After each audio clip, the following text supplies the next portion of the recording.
You know, the new Star Wars movie may take place a long time ago in a galaxy far, far away, but its special effects are straight out of the future.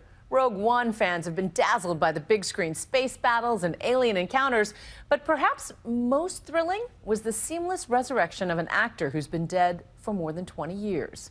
And, spoiler alert, the special effects Jedi Masters brought back someone else from the original film as well. Here's ABC's Clayton Sandell on how they did it. Rogue One, a Star Wars story, is currently blowing up the box office. And it's the groundbreaking visual effects that have everyone talking. This is the headquarters of Industrial Light and Magic. It's the special effects company that George Lucas founded back in 1975 to help him make the original Star Wars. Of course, they're doing some cutting-edge work for Rogue One. We want to take you inside. Nightline was granted exclusive access inside ILM's San Francisco mothership Accelerate to attack speed. to see how this sci-fi stronghold brought back, and this is a spoiler alert, two familiar faces from the past. I recognized your foul stench when I was brought on board. Charming to the last. Recreating a 19-year-old Carrie Fisher before she passed away last week, and Peter Cushing, who died in 1994. Prepare for the jump to hyperspace and inform Lord Vader. This monumental cinematic task fell to John Knoll and his team. Why was it so important to have Tarkin and Leia in Rogue One? Well, I think Tarkin, because he's central to the story of the Death Star, what it is, how it came to be. And Leia, because we end up on Rogue One, minutes before the beginning of Episode 4. But in the world of visual effects, aliens and spaceships are relatively easy compared to creating believable humans. Well, we look at human faces all day, every day, so people are very attuned to seeing anything that looks off. Oh, very good, everybody. Making digital humans is one of the hardest things you can do. And so we were very, very immediately excited and immediately terrified. The first step for ILM's artists was to binge watch every Tarkin scene over and over. We will then crush the rebellion with one swift stroke. Performances would be constantly referring back to these for how did he look, how did he move, how did he smile. Underneath digital Tarkin is a real actor, Guy Henry, who carefully studied Cushing on the set. Lost in the attack. It's Henry's voice and performance that the ILM artist used as a guide. The original plans for this station are kept there, are they not?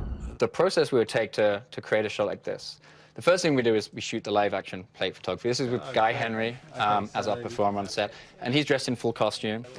He has what we call a head-mounted camera rig, which is designed solely for capturing his facial performance. Charming to the last.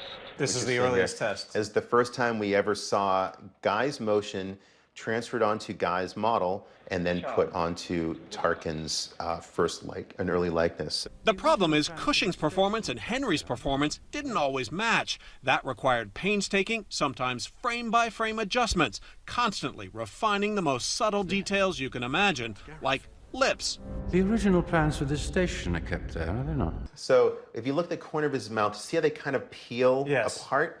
That stickiness is just a natural quality that lips have. And when that's not present, they feel slightly artificial and Muppet-like. ILM also caught a huge break when John Knoll tracked down an actual life cast of Peter Cushing's face, made for the 1984 movie Top Secret. This was gold for us because it was Peter Cushing as he appeared at a certain time in his life. All those pieces together give us the power of illusion. Cool. He's there, sir. Finally, after nearly 18 months of work, the digital resurrection of Grand Moff Tarkin was complete. He's there, sir. On Scarif. The original plans for this station are kept there, are they not? My mom saw the movie. She didn't realize that this was a digital recreation. Really? In fact, she commented that he looked amazingly well for someone of his age. The makers of Rogue One had the blessing of Cushing's estate, but the effect is drawing some criticism over the ethics of bringing back well-known actors long after they're gone. This work was done with great affection and care. Some of the objections I've heard about this is makes references to the Fred Astaire with the Dirt Devil. Nothing escapes the power of a Dirt Devil. Or Audrey Hepburn selling chocolate. But that's not what we've done here. I'd like to think that the role that we gave Tarkin in this film is one that Peter Cushing would have been really very excited and happy to play. Eagle-eyed fans will also spot a few familiar Rebel pilots from 1977 reappearing in this Rogue One space battle. This is Gold Leader, standing by. This is Red Leader, standing by. That was one of the really fun things about the film, is that you start to sense that we're getting closer and closer to Episode 4, and that you start to see those moments where, oh wait, I know that guy. Princess Leia's brief cameo was made possible by more digital doctoring using Norwegian actress Ingvild Dale. Fisher once joked to David Muir it was hard to watch herself in The Force Awakens. I got older, and no one told me. And then they put me on a screen really, really big. And they put me in high def.